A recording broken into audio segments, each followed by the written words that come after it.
Hello everyone, आप लोग का बहुत बहुत स्वागत है स्टडी पॉइंट यूट्यूब चैनल पर। I welcome you all to study point. और आज के इस पर्टिकुलर वीडियो सेशन में हम लोग डिस्कस करेंगे जी के कुछ बहुत ही इंपॉर्टेंट 20 क्वेश्चन जो कि आपके आने वाले एग्जाम के लिए इंपॉर्टेंट है। तो चलिए हम लोग अपना आज का डिस्कशन स्टार्ट करते हैं। पहला क्वेश्चन है, आपको सूची 1 को सूची 2 से मिलाना है। इसमें दिया हुआ है देश और उनकी राजधानी क्या है, आपको ये बताना है। तो पहले दिया हुआ है उज्बेकिस्तान। देखिए, उज्बेकिस्तान की राजधानी ताशकंद होती है, ये ए का फर्स्ट हो जाएगा। तजाकिस्तान की दुशानबे होती है, सही है। किर्गिस्तान की बिशेक होती है। तुर्कमेनिस्तान की होती है अशकाबाद। तो यहाँ पे ऑलरेडी सही दिया हुआ है, तो आपको इसको एज इट इज़ याद कर लेना है। नेक्स्ट क्वेश्चन पे हम लोग आते हैं। आपको बताना है कि निम्नलिखित में से कौन सा सही सुमेलित नहीं है। ठीक है, फर्स्ट लिस्ट में क्या दिया हुआ है, जनजाति के नाम दिए, आपको बताना है कि वो किस स्थान से हैं और आपको बताना है कि कौन सा इसमें गलत है। तो पहला दिया हुआ है पिग्मी जनजाति, तो ये कॉन्गो बेसिन में ही निवास करती है, बिल्कुल सही दिया हुआ है। दूसरा दिया हुआ है अंगामी, जो कि नागालैंड है, ये भी सही है। एनू जापान में है, होती है ये ट्राइब। किर्गिज़ है, सूडान में नहीं होती है। ठीक है, ये किर्गिज़ जैसा कि नाम से पता चल रहा है ये किर्गिस्तान में होती हैं। तो ठीक है, यहाँ पे डी हो जाएगा सही आंसर, क्योंकि ये सही सुमेलित नहीं है। आपको सभी याद कर लेना है, पहले और क्वेश्चन में और दूसरे क्वेश्चन में आपको लिस्ट जो दी हुई है उसको अच्छे से याद कर लेना है। नेक्स्ट क्वेश्चन है आपके सामने कि मणिपुर पहाड़ियों से घिरा इम्फाल बेसिन एक सुंदर उदाहरण है किस चीज़ का। तो ये उदाहरण है सुंदर सरोवरीय मैदान का। ठीक है, ऑप्शन ए हो जाएगा यहाँ पे हमारा सही आंसर।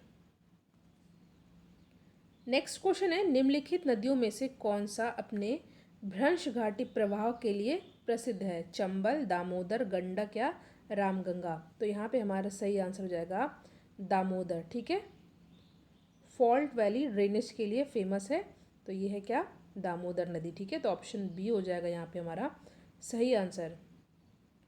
नेक्स्ट क्वेश्चन है, आपको बताना है निम्नलिखित में से कौन सा सही सुमेलित नहीं है। पुस्तकें दी हुई है, उधर आपका लेखक दिया हुआ है, तो आपको बताना है कौन सा इसमें सही सुमेलित नहीं है। तो पहला जो दिया हुआ है ये है तबकाते नाशरी।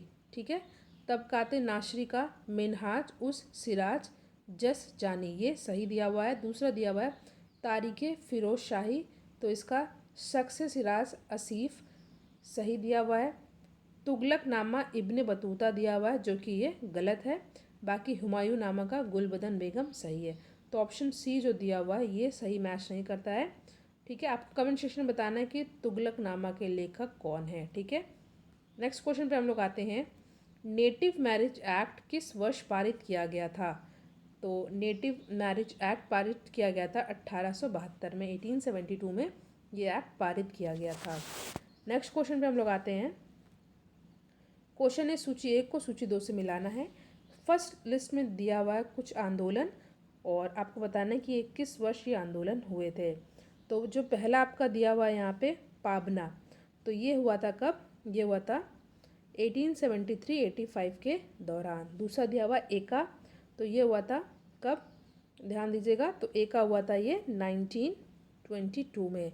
संथाल दिया हुआ है तो ये होगा 1856, 1855-56 और लास्ट में जो दिया हुआ ताना भगत ये हो जाएगा 1914। इसको आपको अच्छे से याद कर लेना, मैंने आपको डायरेक्ट आंसर यहाँ पे बता दिया है। ठीक है, पाबना 73-85, एका 1922, संथाल 1855-56, ताना भगत 1914। अगला क्वेश्चन है, INA के अधिकारियों पर मुकदमा चलाया गया था, कहाँ पर चलाया गया था आपको बताना है। तो ये चलाया गया था कहाँ पर, लाल किला दिल्ली में। ठीक है, रेड फोर्ट दिल्ली में INA के अधिकारियों पर मुकदमा चलाया गया था। तो ऑप्शन ए हो जाएगा यहाँ पे हमारा सही आंसर। अगला प्रश्न है, किस वर्ष में अकाउंटिंग को ऑडिटिंग यानी कि लेखा परीक्षा से अलग किया गया तथा नियंत्रक एवं महालेख परीक्षक का कार्य केवल सरकारी लेखा तक सीमित रह गया। ये बहुत ही इंपॉर्टेंट क्वेश्चन है, आपके सामने 4 ऑप्शन दिया हुआ है और इस क्वेश्चन करेक्ट आंसर हो जाएगा 1976 में ऐसा किया गया था। ठीक है, ऑप्शन सी हो जाएगा हमारा सही आंसर। अगला प्रश्न है कि भारत में नियोजित विकास का विरोध किसने किया था। ठीक है, इसमें जो है आपको बताना है कि who oppose plan development in India.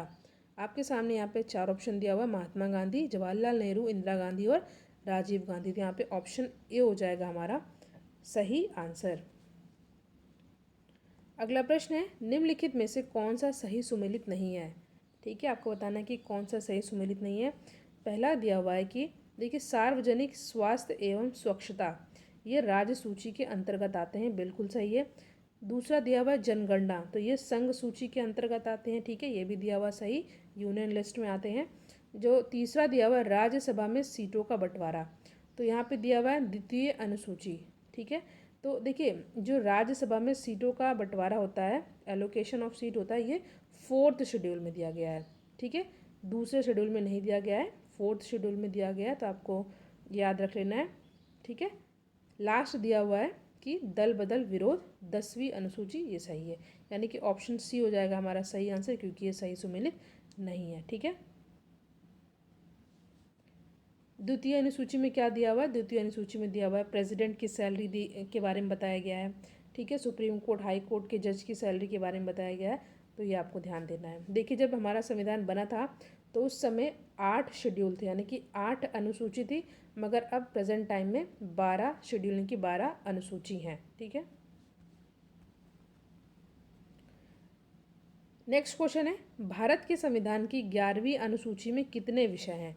ठीक है, आपके सामने यहाँ पे 4 ऑप्शन दिया हुआ है, 22, 24, 29 और 32। तो यहाँ पे हमारा सही आंसर रहेगा ऑप्शन नंबर सी 29। ठीक है, इंपॉर्टेंट क्वेश्चन है, ये क्वेश्चन एग्जाम में पूछे गए हैं।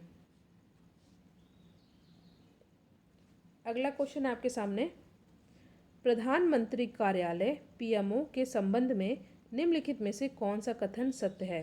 पहला दिया हुआ ये 1977 में अस्तित्व में आया था। ठीक है, ये तो हमारा जो पहला दिया हुआ है ये सही दिया हुआ है। ठीक है, इसका प्रधान कैबिनेट सचिव होता है, ये गलत है। ठीक है, तो यहाँ पे केवल जो ऑप्शन 1 है वो सही दिया हुआ है, तो ऑप्शन सी हो जाएगा हमारा सही आंसर।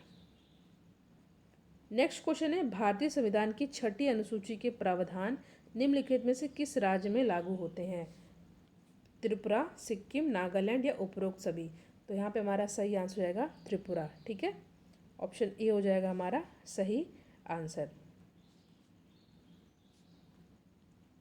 अगला क्वेश्चन है, धन विधेयक भारत के संविधान में किस अनुच्छेद में परिभाषित किया गया है। इंपॉर्टेंट क्वेश्चन है, एग्जाम में कई बार पूछा हुआ प्रश्न है, तो इस क्वेश्चन करेक्ट आंसर हो जाएगा आर्टिकल 110। ठीक है, the money bill is defined in article 110 of the constitution. ठीक है,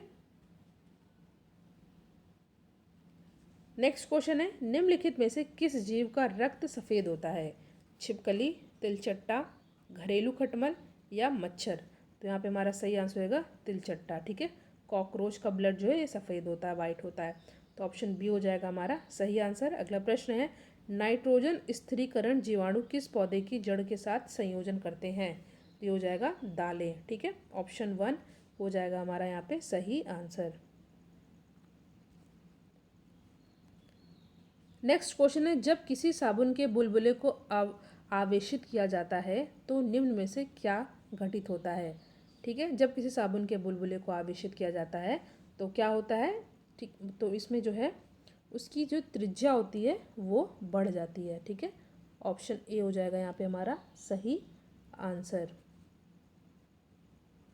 इंपॉर्टेंट क्वेश्चन है, निम्नलिखित में से कौन सा पदार्थ प्रोटीन नहीं है।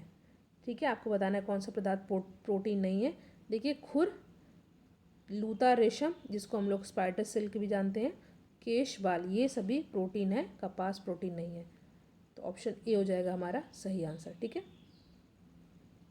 याद रखिए कपास के उत्पादन के लिए सबसे इम्पोर्टेंट जो सॉइल होती है वो होती है ब्लैक सॉइल। ठीक है, काली मिट्टी।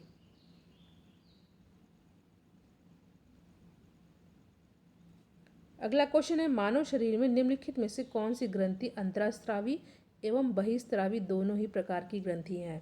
तो ये क्या हो जाएगा, ये हो जाएगा अग्नाशय यानी कि पैनक्रियाज। ठीक है, ऑप्शन सी हो जाएगा यहाँ पे हमारा सही आंसर।